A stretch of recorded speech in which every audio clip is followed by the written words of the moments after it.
साडे अंदर गुरु वास्ते खिच और प्रेम होना चाहिए है। इतनी श्रद्धा होवे कि जो बोल गुरु की हजूरी दे अंदर बोलिया जा रहा है ना, वो इकल्ला इकल्ला बोल जिहड़ा साडे हिरदे अंदर घर करे। गुरु दी हजूरी दे विच आन करके जेकर कोई गायन नहीं कर सकता, गुरबाणी पढ़ नहीं सकता, केवल ते केवल सतगुरु जी कहिंदे तू गुरबाणी नूं सुन ला अपने कन्नां दे राहीं, तेरा पार उतारा हो जावेगा। आपां हर रोज़ संध्या वेले पढ़दे हां, दुख रोग संताप उतरे सुनी सच्ची बाणी। मनुख दे जिन्ने दुख ने, रोग संताप ने, सोग ने, वो सारे दूर हो जांदे केवल गुरबाणी सुनन दे नाल। अमृत बाणी हर हर तेरी सुन सुन होवे परम गत मेरी।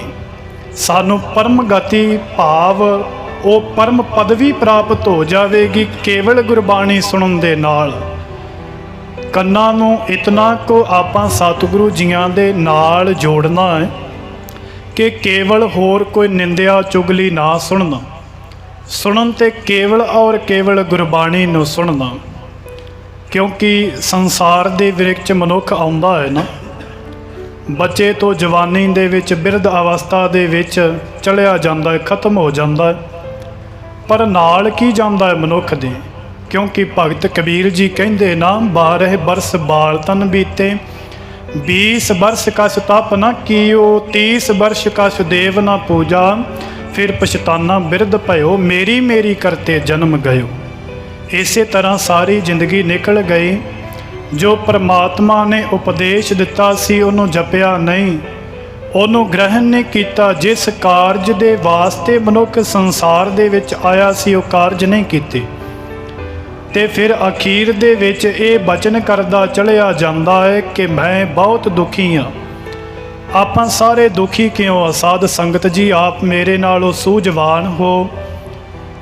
दुखी इस करके आ कि जिहदे भेजे हुए इस संसार दे विच आए उहदा कहना नहीं मन रहे। जिस परमात्मा ने सानू इस मात लोक दे विच भेजिया है ना, उहदे कहने अनुसार असी संसार दे विच कर्म नहीं कर रहे। सानू उहदे उपदेश दे उपर चलना नहीं आउंदा, ते जेकर असी उहदे कहने अनुसार उपदेश उपर चल रहीए ते हर कोई इस मात लोक तो भोग करके जाण वाला लोक और परलोक दे अंदर सुखी होवेगा। वीर जी जराबां बाहर ला दिओ, बेनती है। हर कोई संसार दे अंदर वो सुखी होवेगा। साडे जिन्ने ज्ञान इंद्रे ने ना, अखां हो गईयां, कन हो गए और जीभा हो गई। सतगुरु जी कहिंदे तू इन्हां तिन्नां नूं सुधार ला, तेरा संसार दे अंदर पार उतारा हो जावेगा। इन्हां तिन्नां नूं जे पुछिए सतगुरु जी पासों, क्योंकि नैनो नींद पर दृष्ट विकार, श्रावण सोए सुन निंद विचार, रसना सोई लोभ मीठे साध, मन सोया माया बिस्माद। इन्हां दे विचों कोई जागदा है? जे कन ने वो निंदिया चुगली करके सुते ने, सुन करके सुते ने। जीभा जिहड़ी है वो फिक्के बचन बोलदी है, और जिहड़े नेत्र ने वो पराया तक रहे ने।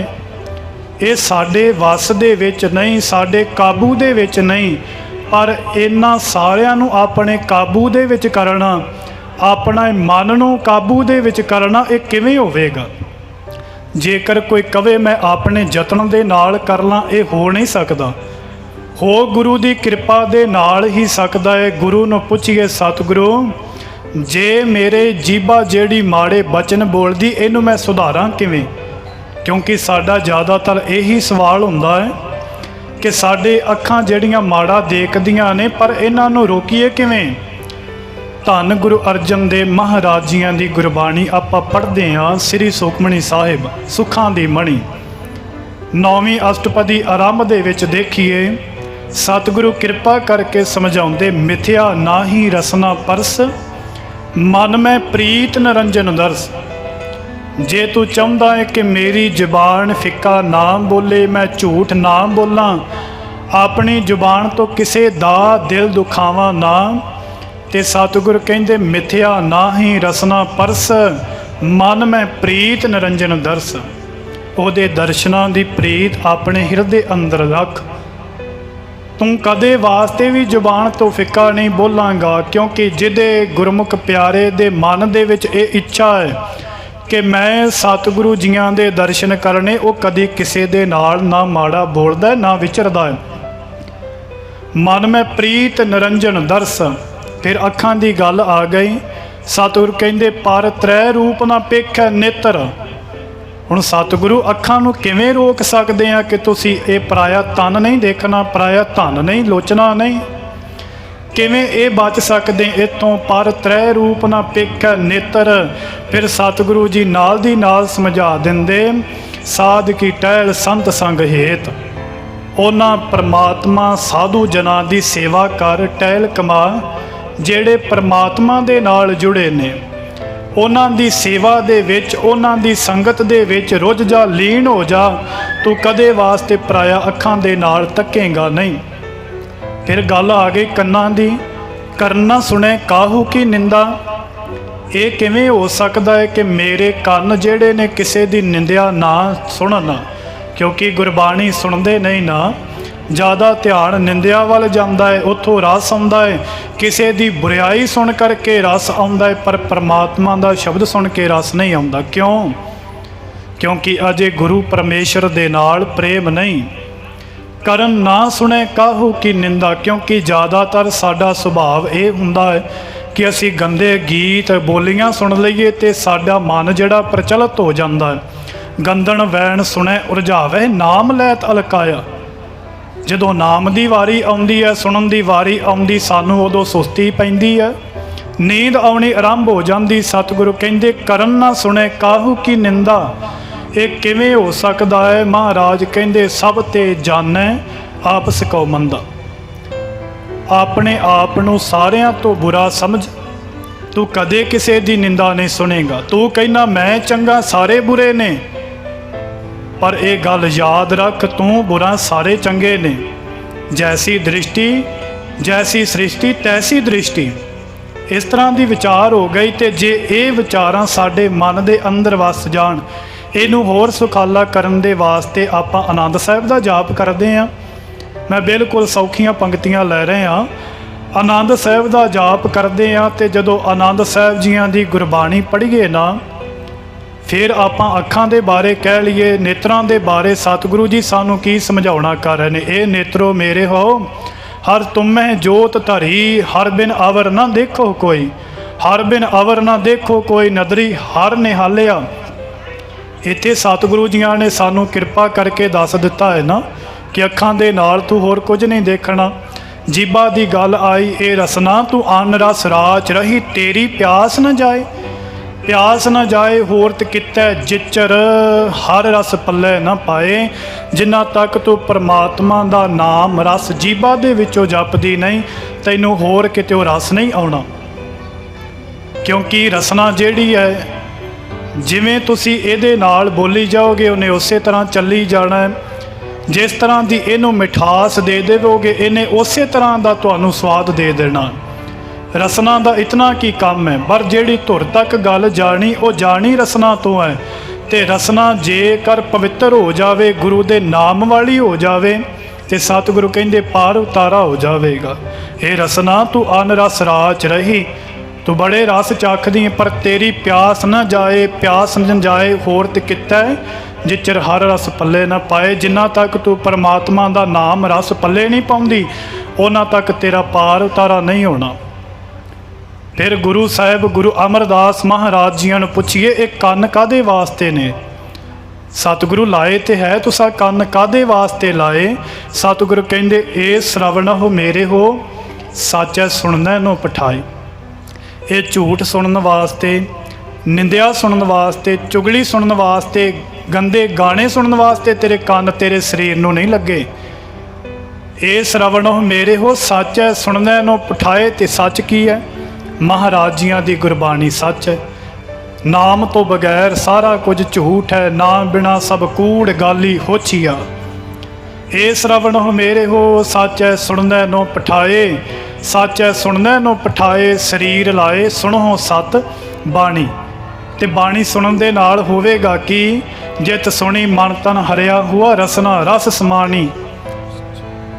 ਕੋਈ ਦੁਨੀਆ ਦੇ ਅੰਦਰ ਕੋਈ ਐਸੀ ਤਾਕਤ ਹੈ ਜਿਹਨੂੰ ਜਪਣ ਦੇ ਨਾਲ, ਜਿਹਨੂੰ ਸੁਣਨ ਦੇ ਨਾਲ ਜੀਵ ਦੇ ਦੁੱਖ ਰੋਗ ਜਿਹੜੇ ਨੇ ਉਹ ਦੂਰ ਹੁੰਦੇ ਹੋਣ। ਕੋਈ ਐਸਾ ਕਵੀ ਹੈ ਜਿਹਦੀਆਂ ਲਿਖਤਾਂ ਨੂੰ ਪੜ੍ਹ ਕਰਕੇ ਜੀਵਨ ਜਿਹੜਾ ਉਹ ਸੁਧਰਦਾ ਹੋਵੇ। ਕੋਈ ਐਸੀ ਗੁਰਬਾਣੀ ਜਾਂ ਕੋਈ ਐਸੀ ਵਿਚਾਰ ਹੈ ਜਿਹਨੂੰ ਪੜ੍ਹ ਕਰਕੇ, ਜਿਹਦਾ ਜਾਪ ਕਰਕੇ ਦੁੱਖਾਂ ਰੋਗਾਂ ਦਾ ਨਾਸ ਹੁੰਦਾ ਹੋਵੇ ਤੇ ਮਨ ਇੱਛਤ ਫਲ ਜਿਹੜੇ ਉਹ ਮਿਲਦੇ ਹੋਣ। ਕਿਤੇ ਤੁਹਾਨੂੰ ਕਿਸੇ ਧਰਮ ਦੇ ਵਿੱਚ ਨਹੀਂ ਮਿਲੇਗਾ, ਪਰ ਇਹ ਗੁਰੂ ਨਾਨਕ ਮਹਾਰਾਜ ਜੀਆਂ ਦਾ ਧਰਮ ਐਸਾ ਹੈ ਜਿੱਥੇ ਸਤਿਗੁਰ ਕਹਿੰਦੇ ਸਰਬ ਰੋਗ ਕਾ ਔਖਦ ਨਾਮ। ਸਾਰੇ ਰੁੱਖਾਂ ਦੀ ਦਵਾਈ, ਦੁੱਖਾਂ ਦੀ ਦਵਾਈ ਕੇਵਲ ਤੇ ਕੇਵਲ ਪਰਮਾਤਮਾ ਦਾ ਨਾਮ ਹੈ। ਤੇ ਜੇਕਰ ਤੂੰ ਇਸ ਦਰ ਨੂੰ ਛੱਡ ਕਰਕੇ ਕਿਸੇ ਹੋਰ ਦਰ ਤੇ ਜਾ ਕਰਕੇ ਸੁੱਖ ਦੀ ਪ੍ਰਾਪਤੀ ਕਰਨ ਦੀ ਚਾਹਨਾ ਰੱਖਦਾ ਹੈ ਨਾ, ਇਹ ਗੱਲ ਯਾਦ ਰੱਖ, ਤੈਨੂੰ ਪੂਰੇ ਸਤਿਗੁਰੂ ਪਾਸੋਂ ਜੇਕਰ ਕੁਝ ਪ੍ਰਾਪਤ ਨਹੀਂ ਹੋਇਆ, ਹੋਰ ਕਿਸੇ ਦਰ ਤੋਂ ਨਹੀਂ ਹੋ ਸਕਦਾ। ਸਰਬ ਕਲਾ ਭਰਪੂਰ ਪ੍ਰਭ ਬਿਰਥਾ ਜਾਣਨ ਹਾਰ। ਤੇਰੇ ਬਿਰਥਾ ਜਿਹੜੀ ਹੈ, ਤੇਰੇ ਦਿਲ ਦੀ ਜਾਣਨ ਵਾਲਾ ਇਹ ਪਰਮੇਸ਼ਰ ਗੁਰੂ ਨਾਨਕ ਹੈ। ਜੇ ਤੂੰ ਇਸ ਦਰ ਨੂੰ ਛੱਡ ਕੇ ਕਿਸੇ ਹੋਰ ਦੰਭੀ ਪਖੰਡੀ ਦੇ ਕੋਲ ਜਾਣਾ, ਜਿਹੜਾ ਆਪ ਮੰਗਤਾ ਹੈ ਉਹਦੇ ਕੋਲ ਮੰਗਦਾ ਫਿਰਦਾ ਹੈ ਨਾ, ਇਹ ਗੱਲ ਯਾਦ ਰੱਖੀ, ਤੇਰਾ ਨਾ ਤੇ ਪਾਰ ਉਤਾਰਾ ਹੋਵੇਗਾ, ਨਾ ਕੁਝ ਤੈਨੂੰ ਪ੍ਰਾਪਤੀ ਹੋਵੇਗਾ। ਖਸਮ ਵਿਚਾਰ ਦੂਜੇ ਲੱਗੇ ਡੁੱਬੇ ਸੇਵਣ ਜਾ ਰਿਹਾ। ਮਹਾਰਾਜ ਕਹਿੰਦੇ ਜਿਹੜੇ ਆਪਣੇ ਖਸਮ ਨੂੰ ਛੱਡ ਕਰਕੇ ਹੋਰਨਾਂ ਦੀ ਪੂਜਾ ਦੇ ਵਿੱਚ ਲੱਗ ਗਏ ਨਾ, ਇਹ ਗੱਲ ਯਾਦ ਰੱਖੋ, ਉਹ ਅੱਜ ਵੀ ਡੁੱਬੇ ਤੇ ਕੱਲ੍ਹ ਵੀ ਡੁੱਬੇ। ਜਿਹਦਾ ਖਸਮ ਪੂਰਾ ਹੈ ਉਹਨੂੰ ਹੋਰ ਕਿਸੇ ਦੇ ਦਰ ਦੇ ਉੱਪਰ ਜਾਣ ਦੀ ਕਿਉਂ ਲੋੜ ਹੈ? ਜੇ ਤੈਨੂੰ ਇਸ ਘਰ ਦੇ ਵਿੱਚੋਂ ਸਭ ਕੁਝ ਪ੍ਰਾਪਤ ਹੋ ਰਿਹਾ, ਤੂੰ ਕਿਉਂ ਕਿਸੇ ਦੇ ਦਰ ਉੱਪਰ ਜਾ ਕਰਕੇ ਮੰਗਦਾ? ਮੰਗਣਾ ਤੇ ਪਰਮੇਸ਼ਰ ਕੋਲੋਂ ਮੰਗ। ਸਾਡੇ ਜੀਵ ਮੰਗਦੇ ਨੇ ਉਤਨੀ ਸੇਵਾ ਨਹੀਂ ਜਿਤਨਾ ਮੰਗ ਲੈਂਦੇ ਨੇ। ਮੰਗਦਿਆਂ ਫਿਰ ਭਰੋਸਾ ਨਹੀਂ, ਵਿਸ਼ਵਾਸ ਨਹੀਂ, ਧੀਰਜ ਨਹੀਂ। ਕਿਉਂਕਿ ਹਰ ਇੱਕ ਦੇ ਅੰਦਰ ਧਰਮ, ਧੀਰਜ, ਵਿਸ਼ਵਾਸ, ਭਰੋਸਾ ਹੋਣਾ ਚਾਹੀਦਾ। ਇਹਨਾਂ ਦੇ ਸਦਕਾ ਹੀ ਜਿਹੜਾ ਧਰਮ ਚੱਲ ਰਿਹਾ ਹੈ। ਜੇ ਸਾਡੇ ਕੋਲ ਧਰਮ ਨਹੀਂ, ਦਇਆ ਨਹੀਂ, ਵਿਸ਼ਵਾਸ ਨਹੀਂ, ਭਰੋਸਾ ਨਹੀਂ ਗੁਰੂ ਦੇ ਉੱਪਰ, ਫਿਰ ਅਸੀਂ ਕਿਵੇਂ ਗੁਰੂ ਪਾਸੋਂ ਕੁਝ ਪ੍ਰਾਪਤ ਕਰ ਸਕਦੇ ਹਾਂ? ਕਿਉਂਕਿ ਇੱਕ ਜਿਹੜਾ ਬੱਚਾ ਹੈ ਨਾ, ਉਹ ਜਦੋਂ ਗੁਰੂ ਪਾਸ, ਆਪਣੇ ਪਿਤਾ ਪਾਸ ਜਾਂਦਾ ਹੈ, ਉਹ ਜਾ ਕਰਕੇ ਪਿਤਾ ਦੇ ਆਪਣੀ ਵਸਤੂ ਦੀ ਮੰਗ ਕਰਦਾ ਹੈ, ਮੈਨੂੰ ਆਹ ਚਾਹੀਦਾ ਹੈ, ਆਹ ਚਾਹੀਦਾ। ਉਹ ਆਪਣਾ ਪਿਤਾ ਥੋੜ੍ਹੀ ਬਦਲ ਲੈਂਦਾ। ਭਾਵੇਂ ਸਾਲ ਲੱਗ ਜਾਣ, ਭਾਵੇਂ ਕੁਝ ਦਿਨ ਲੱਗ ਜਾਣ, ਉਹ ਆਪਣੇ ਪਿਤਾ ਪਾਸੋਂ ਹੀ ਮੰਗਦਾ। ਉਹਨੂੰ ਪਤਾ ਮੈਨੂੰ ਹੋਰ ਕਿਤਿਓਂ ਕੁਝ ਵੀ ਪ੍ਰਾਪਤ ਨਹੀਂ ਹੋਣਾ। ਤੇ ਆਪਾਂ ਵੀ ਅਰਦਾਸ ਇਹੀ ਕਰਨੀ ਹੈ, ਹਮ ਬਾਰਿਕ ਸਰਨ ਪ੍ਰਭ ਦਿਆਲ। ਅਸੀਂ ਬੱਚੇ ਅਲਪੱਗ ਜੀਵ ਤੇਰੀ ਸ਼ਰਨ ਦੇ ਵਿੱਚ ਆਏ ਹਾਂ। ਸਤਿਗੁਰੂ ਤੂੰ ਸਾਨੂੰ ਰੱਖ, ਸਾਨੂੰ ਮੱਤ ਦੇ ਕਿ ਅਸੀਂ ਹੋਰ ਕਿਸੇ ਨੂੰ ਪੂਜੀਏ ਨਾ, ਹੋਰ ਕਿਸੇ ਦੇ ਦਰ ਉੱਪਰ ਨਾ ਜਾਈਏ। ਜੇ ਮੰਗੀਏ ਤੇਰੇ ਪਾਸੋਂ ਮੰਗੀਏ, ਤੇ ਮੰਗੀਏ ਕਿ ਸੱਚ ਮੰਗੀਏ, ਝੂਠ ਨਾ ਮੰਗੀਏ। ਇਹ ਪਦਾਰਥ ਜਿਹੜੇ ਝੂਠ ਹੈ, ਮਾਇਆ ਝੂਠ ਹੈ, ਪਰ ਇਹ ਗੁਰੂ ਨਾਨਕ ਦੇ ਮਹਾਰਾਜ ਜੀਆਂ ਦਾ ਮਨੋਰਥ ਵੀ ਯਾਦ ਰੱਖਣਾ, ਕਿਰਤ ਵੀ ਕਰਨੀ। ਇਹ ਨਹੀਂ ਮਾਇਆ ਕਮਾਉਣੀ ਮਾੜੀ ਹੈ। ਇੱਥੇ ਕਈ ਵਾਰੀ ਇਹ ਵੀ ਬਚਨ ਕਰ ਦਿੱਤਾ ਜਾਂਦਾ ਹੈ, ਪਰ ਸਤਿਗੁਰੂ ਜੀਆਂ ਨੇ ਕਿਹਾ ਕਿਰਤ ਕਰ, ਨਾਮ ਜਪ ਤੇ ਵੰਡ ਛਕ। ਤੂੰ ਕਿਰਤ ਵੀ ਕਰਨੀ, ਆਪਣੇ ਪਰਿਵਾਰ ਨੂੰ ਵੀ ਪਾਲਣਾ ਹੈ, ਬਲਕਿ ਸਾਰੇ ਕਾਰਜ ਕਰਨੇ ਨੇ। ਪਰ ਇੱਕ ਗੱਲ ਯਾਦ ਰੱਖੀ, ਨਹੀਂ ਪਰਮਾਤਮਾ ਨੂੰ ਕਦੀ ਨਹੀਂ ਭੁੱਲਣਾ। ਇਹਨਾਂ ਪਦਾਰਥਾਂ ਦੀ ਖਾਤਰ, ਵਸਤੂਆਂ ਦੀ ਖਾਤਰ ਪਰਮਾਤਮਾ ਨੂੰ ਕਦੇ ਵਿਸਾਰਨਾ ਨਹੀਂ। ਪਰਮਾਤਮਾ ਤੈਨੂੰ ਭੁੱਲਣਾ ਨਹੀਂ ਚਾਹੀਦਾ। ਹਰ ਇੱਕ ਕਾਰਜ ਕਰ, ਹਰ ਇੱਕ ਤਰੀਕੇ ਦੇ ਨਾਲ ਉਸ ਪਰਮਾਤਮਾ ਨੂੰ ਵੀ ਜਪ। ਜੇ ਤੂੰ ਉਸ ਦਾ ਨਾਮ ਜਪੇਂਗਾ, ਤੇਰੇ ਕਾਰਜ ਵੀ ਰਾਸ ਹੋਣੇ ਸੰਭਵ ਨੇ। ਜੇ ਤੂੰ ਨਾਮ ਨਾ ਜਪਿਆ, ਉਸ ਪਰਮਾਤਮਾ ਦੀ ਬੰਦਗੀ ਨਾ ਕੀਤੀ, ਫਿਰ ਤੇਰਾ ਇਸ ਸੰਸਾਰ ਦੇ ਵਿੱਚ ਪਾਰ ਉਤਾਰਾ ਨਹੀਂ ਹੋਣਾ। ਮਹਾਰਾਜ ਵਾਰ-ਵਾਰ ਸਾਨੂੰ ਇਹ ਸਮਝਾਉਣਾ ਕਰ ਰਹੇ ਨੇ, ਭਲੇ ਜੀਵ ਪਰਮਾਤਮਾ ਦੇ ਨਾਮ ਤੋਂ ਬਿਨਾਂ ਕਿਤੇ ਵੀ ਸੁੱਖ ਪ੍ਰਾਪਤ ਤੈਨੂੰ ਨਹੀਂ ਹੋਣਾ। ਕਿਉਂਕਿ ਨਾ ਤੂੰ ਆਵੇ ਵਸ ਵੇਦ ਪੜਾਵਣੇ। ਜੇ ਇਕੱਲਾ ਕਹਿ ਲਈਏ ਕਿ ਵੇਦਾਂ ਦੇ ਪੜ੍ਹਨ ਦੇ ਨਾਲ ਪਰਮਾਤਮਾ ਪ੍ਰਾਪਤ ਹੋ ਜਾਂਦਾ, ਨਹੀਂ। ਤੂੰ ਭਗਤਾਂ ਕਹਿ ਵਸ, ਉਹ ਤੇ ਪਰਮਾਤਮਾ ਪਿਆਰਿਆਂ ਭਗਤਾਂ ਦੇ ਵਸ ਹੈ, ਜਿਨ੍ਹਾਂ ਨੇ ਪਰਮਾਤਮਾ ਦੀ ਬੰਦਗੀ ਕੀਤੀ ਹੈ, ਜਿਨ੍ਹਾਂ ਨੇ ਪਰਮਾਤਮਾ ਨੂੰ ਸਿਮਰਿਆ। ਤੇ ਜਿਹੜੇ ਪਰਮਾਤਮਾ ਨੂੰ ਸਿਮਰਦੇ ਨੇ, ਉਹਨੂੰ ਯਾਦ ਕਰਦੇ ਨੇ, ਦੱਸੇ ਹੋਏ ਮਾਰਗ ਦੇ ਉੱਪਰ ਚੱਲਦੇ ਨੇ, ਇੱਕ ਛਿਨ ਦੇ ਵਿੱਚ ਪ੍ਰਮਾਤਮਾ ਉਹਨਾਂ ਨੂੰ ਖੁਸ਼ੀਆਂ ਬਖਸ਼ ਦਿੰਦਾ ਹੈ। ਇੱਕ ਖਿਨ ਮੈਂ ਊਣੇ ਸੁਭਾਰ ਭਰਿਆ, ਖਿਨ ਮੈਂ ਸੂਕੇ ਕੀਨੋਂ ਹਰਿਆ। ਉਹ ਪ੍ਰਮਾਤਮਾ ਜਿਹੜੇ ਖਾਲੀ ਨੇ ਨਾ ਬਿਲਕੁਲ, ਉਹਨਾਂ ਨੂੰ ਭਰ ਦਿੰਦਾ ਹੈ। ਤੇ ਸਮਾਂ ਪਤਾ ਕਿੰਨਾ ਲੱਗਦਾ? ਇੱਕ ਛਿਨ ਆਪਾਂ ਅੱਖ ਨੂੰ ਝਮਕਦੇ ਆ ਨਾ, ਇੱਕ ਛਿਨ ਬਣਦਾ। ਖਿਨ ਮੈਂ ਊਣੇ ਸੁਭਾਰ ਭਰਿਆ, ਖਿਨ ਮੈਂ ਕੀਨੋਂ ਸੂਕੋ ਹਰਿਆ।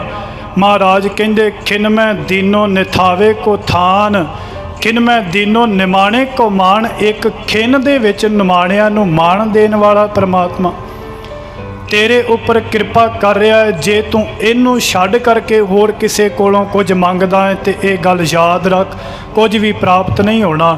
ਇੱਕ ਪਛਾਣੂ ਜੀ ਕਾ ਇੱਕੋ ਰੱਖਣ ਹਾਰ, ਇੱਕ ਸਕਾ ਮਨ ਆਸਰਾ, ਇੱਕੋ ਪ੍ਰਾਣ ਆਧਾਰ। ਆਪਾਂ ਸੁਖਾਲਾ ਕਰ ਲਈਏ, ਸੁਖਮਨੀ ਸਾਹਿਬ ਜੀਆਂ ਦੇ ਅੰਦਰ ਪੜ੍ਹਦੇ ਆ ਨਾ, ਇੱਕ ਦੀ ਗੱਲ ਕੀਤੀ ਹੈ, ਵਾਰ ਵਾਰ ਇੱਕ ਦੀ ਗੱਲ ਕੀਤੀ ਹੈ। ਏਕੋ ਜਪ ਏਕੋ ਸਲਾਹੇ, ਏਕ ਸਿਮਰ ਏਕੋ ਮਨ ਆਹੇ। ਏਕ ਸਕੇ ਗੁਣ ਗਾਓ ਅਨੰਤ ਮਨ ਤਨ ਜਾਪ, ਏਕ ਭਗਵੰਤ। ਇੱਕ ਨੂੰ ਸਿਮਰਨਾ ਕਿਉਂ? ਹੋਰ ਦੂਜੇ ਵੀ ਨੇ ਜਿਨ੍ਹਾਂ ਨੂੰ ਮਹਾਰਾਜ ਜੀਆਂ ਨੇ ਵਰਜਿਆ, ਬਿਲਕੁਲ ਬਹੁਤ ਨੇ ਪਰਮਾਤਮਾ ਦੀ ਰੀਸ ਕਰਨ ਵਾਲੇ, ਪਰ ਪਰਮਾਤਮਾ ਬਣ ਨਹੀਂ ਸਕਦੇ। ਭਾਈ ਨੰਦ ਲਾਲ ਜੀਆਂ ਨੇ ਆਪਣੀ ਲਿਖਤ ਦੇ ਵਿੱਚ ਬੜਾ ਸੋਹਣਾ ਲਿਖਿਆ, ਕਹਿੰਦੇ ਜਿਹੜੇ ਸਿੱਖ ਨੇ ਨਾ ਆਪਣੇ ਧਰਮ ਦੇ ਵਿੱਚ, ਆਪਣੇ ਮਜ਼ਹਬ ਦੇ ਵਿੱਚ ਪੱਕੇ ਨੇ। ਸਿੱਖ ਜਿਹੜਾ ਹੈ ਆਪਣੇ ਗੁਰੂ ਨੂੰ ਛੱਡ ਕੇ ਕਿਸੇ ਹੋਰ ਦੇ ਦਰ ਤੇ ਨਹੀਂ ਜਾਂਦਾ, ਮਰ ਭਾਵੇਂ ਜਾਵੇ। ਤੇ ਭਾਈ ਨੰਦ ਲਾਲ ਜੀ ਬੜਾ ਸੋਹਣਾ ਕਹਿੰਦੇ ਦਰ ਮਜ਼ਹਬੇ ਮਾਂ ਗੈਰ, ਪਰਸਤੀ ਨਾ ਕੁਨੰਦ। ਮਜ਼ਹਬ ਦੇ ਵਿੱਚ ਸਿੱਖ ਜਿਹੜਾ ਬਿਲਕੁਲ ਪੱਕਾ, ਹੋਰ ਕਿਸੇ ਦੀ ਪੂਜਾ ਵਿੱਚ ਨਹੀਂ ਜਾਂਦਾ। ਦਰ ਮਜ਼ਹਬੇ ਮਾਂ ਗੈਰ, ਪਰਸਤੀ ਨਾ ਕੁਨੰਦ। ਸਰਤਾਬਾ ਕਦਮ ਬਹੋਸ਼, ਬਸਤੀ ਨਾ ਕੁਨੰਦ। ਕਦੇ ਮਸਤੀ ਦੇ ਵਿੱਚ ਆਣ ਕਰਕੇ, ਪਦਾਰਥਾਂ ਦੇ ਮਾਇਆ ਦੇ ਵਿੱਚ ਆਣ ਕਰਕੇ ਆਪਣੇ ਗੁਰੂ ਪਰਮੇਸ਼ਰ ਨੂੰ ਵਿਸਾਰਦਾ ਨਹੀਂ, ਭੁੱਲਦਾ ਨਹੀਂ, ਕਿਉਂਕਿ ਇਹਨੇ ਇਹ ਮਨ ਦੇ ਵਿੱਚ ਧਾਰਿਆ ਹੈ ਕੇਵਲ ਤੂੰ ਹੀ ਤੂੰ ਨਿਰੰਕਾਰ, ਤੇਰੇ ਬਿਨਾ ਸਭ ਕੁਝ ਜਿਹੜਾ ਹੈ ਉਹ ਨਾਸਵੰਤ ਹੈ। ਤੂੰ ਹੀ ਸਾਰਿਆਂ ਨੂੰ ਪੈਦਾ ਕਰਨ ਵਾਲਾ ਹੈ, ਤੂੰ ਹੀ ਸਾਡੀ ਰੱਖਿਆ ਕਰਨ ਵਾਲਾ ਹੈ, ਤੂੰ ਹੀ ਸਾਡੇ ਜਿੰਦ ਦਾ ਸਹਾਰਾ ਹੈ, ਤੂੰ ਹੀ ਸਾਡੀ ਫਿਕਰ ਕਰਨ ਵਾਲਾ ਹੈ। ਇਸ ਕਰਕੇ ਹੋਰ ਕੋਈ ਨਹੀਂ ਜਿਹੜਾ ਉਸ ਪਰਮਾਤਮਾ ਦੀ ਰੀਸ ਕਰ ਸਕੇ। ਤੇਰਾ ਸ਼ਰੀਕ ਕੋ ਨਹੀਂ ਜਿਸ ਨੂੰ ਲਵੇ ਲਾਏ ਸੁਣਾਇਆ। ਮਹਾਰਾਜ ਦਾ ਕੋਈ ਸ਼ਰੀਕ ਵੀ ਨਹੀਂ ਕਿ ਕੋਈ ਆਖੇ ਕਿ ਮੈਂ ਮਹਾਰਾਜ ਜਿੰਨੀ ਜਿਹੜੀ ਉੱਚੀ ਪਦਵੀ ਹਾਸਲ ਕਰ ਲਵਾਂ, ਨਹੀਂ। ਗੁਰੂ ਨਾਨਕ ਦੇਵ ਮਹਾਰਾਜ ਜੀਆਂ ਦਾ ਘਰ ਐਸਾ ਹੈ, ਸਤਿਗੁਰੂ ਜੀਆਂ ਨੇ ਆਰੰਭ ਤੋਂ ਸਾਨੂੰ ਸ਼ਬਦ ਦੇ ਨਾਲ ਜੋੜਿਆ। ਗੁਰੂ ਗੋਬਿੰਦ ਸਿੰਘ ਮਹਾਰਾਜ ਜੀਆਂ ਨੇ ਗੁਰਤਾ ਗੱਦੀ ਬਖਸ਼ਿਸ਼ ਦਿੱਤੀ। ਜਦੋਂ ਪੁੱਛਿਆ ਸੀ ਨਾ ਗੁਰੂ ਨਾਨਕ ਦੇਵ ਮਹਾਰਾਜ ਜੀਆਂ ਨੂੰ ਕਿ ਤੁਹਾਡਾ ਗੁਰੂ ਕੌਣ ਹੈ, ਕਵਣ ਗੁਰੂ ਕਿਸਕਾ ਤੂੰ ਚੇਲਾ, ਸਤਿਗੁਰੂ ਕਹਿੰਦੇ ਸ਼ਬਦ ਗੁਰੂ ਸੁਰਤ ਧੁਨ ਚੇਲਾ। ਤੇ ਉਹੀ ਜਿਹੜੇ ਬਚਨ ਗੁਰੂ ਗੋਬਿੰਦ ਸਿੰਘ ਮਹਾਰਾਜ ਜੀਆਂ ਨੇ ਦ੍ਰਿੜਾ ਦਿੱਤੇ, ਆਗਿਆ ਭਈ ਅਕਾਲ ਕੀ ਤਬੀ ਚਲਾਇਓ ਪੰਥ, ਸਭ ਸਿੱਖਣ ਕੋ ਹੁਕਮ ਹੈ ਗੁਰੂ ਮਾਨਿਓ ਗ੍ਰੰਥ। ਅਸੀਂ ਕਿਉਂ ਨਹੀਂ ਮੰਨਦੇ? ਗੁਰਤਾ ਗੱਦੀ ਸਤਿਗੁਰੂ ਜੀ ਦੇ ਕੇ ਤੇ ਗਏ ਆ। ਦਸਾਂ ਪਾਤਸ਼ਾਹੀਆਂ ਦੀ ਜੋਤ ਧੰਨ ਸਤਿਗੁਰੂ ਸ੍ਰੀ ਗੁਰੂ ਗ੍ਰੰਥ ਸਾਹਿਬ ਜੀ ਮਹਾਰਾਜ। ਤੇ ਹੁਕਮ ਕਿਹਦਾ ਮੰਨਣਾ ਹੈ? ਜਿਹੜਾ ਸਾਡਾ ਗੁਰੂ ਹੈ, ਉਹਦੇ ਹੀ ਹੁਕਮ ਦੇ ਉੱਪਰ ਚੱਲ ਕਰਕੇ ਆਪਣੇ ਜੀਵਨ ਨੂੰ ਸਫਲਾ ਕਰਨਾ ਹੈ। ਸੰਸਾਰ ਦੇ ਵਿੱਚ ਆਇਆ ਹੋਇਆ ਸਾਰਾ ਕੁਝ ਸਫਲਾ ਹੋ ਜਾਵੇਗਾ। ਤੇਰੇ ਸਵਾਸ ਜਿਹੜੇ ਨੇ ਉਹ ਸਫਲੇ ਹੋ ਜਾਣਗੇ। ਸਤਿਗੁਰੂ ਜੀ ਕਿਰਪਾ ਕਰਨ। ਇਸ ਮਾਤ ਲੋਕ ਤੇ ਜਦੋਂ ਜੀਵ ਆਉਂਦਾ ਹੈ ਨਾ, ਉਹਦੇ ਅੰਦਰ ਇਤਨੀ ਕੁ ਮਤ ਬੁੱਧ ਪਾ ਦੇਣ ਕਿ ਉਹ ਕਦੇ ਵੀ ਗੁਰੂ ਦੇ ਲੜ ਤੋਂ ਟੁੱਟੇ ਨਾ, ਕਦੀ ਵੀ ਪਰਮਾਤਮਾ ਨੂੰ ਵਿਸਾਰੇ ਨਾ, ਔਰ ਉਹਦੇ ਹੁਕਮ ਦੇ ਵਿੱਚ ਚੱਲੇ। ਸਤਿਗੁਰੂ ਜੀਆਂ ਦੀ ਅਥਾਹ ਬਖਸ਼ਿਸ਼ ਰਹਿਮਤ ਪ੍ਰਾਪਤ ਉਦੋਂ ਹੁੰਦੀ ਹੈ ਜਦੋਂ ਕੋਈ ਭਰੋਸੇ ਦੇ ਨਾਲ, ਕਿਉਂਕਿ ਸਾਧ ਸੰਗਤ ਜਦੋਂ ਦੁੱਖ ਹੁੰਦਾ ਹੈ ਨਾ, ਸਾਨੂੰ ਦੁੱਖ, ਅਸੀਂ ਦੁੱਖ ਦੇ ਵਿੱਚ ਇੰਨਾ ਭੇਜ ਕਰਕੇ ਗੁਰੂ ਗਾੜੀ ਅਰਦਾਸ ਕਰਦੇ ਹਾਂ, ਗੁਰੂ ਸੁਣਦਾ ਹੈ, ਸਾਡੇ ਦੁੱਖ ਨੂੰ ਦੂਰ ਕਰ ਦਿੰਦਾ ਹੈ। ਪਰ ਜਦੋਂ ਸੁੱਖ ਹੁੰਦਾ ਹੈ ਨਾ, ਅਸੀਂ ਪਰਮਾਤਮਾ ਨੂੰ ਭੁੱਲ ਜਾਂਦੇ ਹਾਂ। ਜੇ ਸੁਖ ਦੇ ਤਾਂ ਤੁਝੇ ਅਰਾਧੀ, ਦੁੱਖ ਵੀ ਤੁਝੇ ਧਿਆਈ। ਜੇ ਭੁੱਖ ਦੇ ਤਾਂ ਇੱਥੇ ਹੀ ਰਾਜਾ, ਦੁੱਖ ਵਿੱਚ ਸੂਖ ਮਨਾਈ। ਸਿੱਖ ਦਾ ਜੀਵਨ ਕੈਸਾ ਹੋਣਾ ਚਾਹੀਦਾ ਹੈ? ਭਾਵੇਂ ਦੁੱਖ ਦੇ, ਭਾਵੇਂ ਤੂੰ ਮੈਨੂੰ ਮਾਰ, ਭਾਵੇਂ ਤੂੰ ਮੈਨੂੰ ਜੀਵਾਲ, ਪਰ ਮੈਂ ਤੇਰਾ ਪੱਲਾ ਕਦੇ ਨਹੀਂ ਛੱਡਣਾ। ਮੈਂ ਤੇਰੇ ਦਰ ਤੋਂ ਹੋਰ ਕਿਤੇ ਨਹੀਂ ਜਾਣਾ। ਜੇ ਤੂੰ ਮੈਨੂੰ ਦੁੱਖ ਦਿੱਤਾ ਹੈ, ਮੇਰੇ ਉੱਪਰ ਸਤਿਗੁਰੂ ਇੰਨੀ ਰਹਿਮਤ ਕਰ, ਮੈਂ ਤੇਰੇ ਨਾਲੋਂ ਟੁੱਟਾਂ ਨਾ, ਮੈਂ ਤੇਰਾ ਜਾਪ ਕਰਾਂ, ਵੱਧ ਤੋਂ ਵੱਧ ਤੈਨੂੰ ਸਿਮਰਾਂ, ਦੁੱਖ ਕੱਟਿਆ ਜਾਵੇਗਾ, ਫਿਰ ਦਿਨ ਸੁੱਖ ਆ ਜਾਵੇਗਾ। ਸੁੱਖ ਆਇਆ, ਹੁਣ ਸੁੱਖ ਦੇ ਵਿੱਚ ਪਰਮਾਤਮਾ ਨੂੰ ਧਿਆ, ਤੇਰਾ ਦੁੱਖ ਸੁੱਖ ਇੱਕ ਹੋ ਜਾਵੇਗਾ।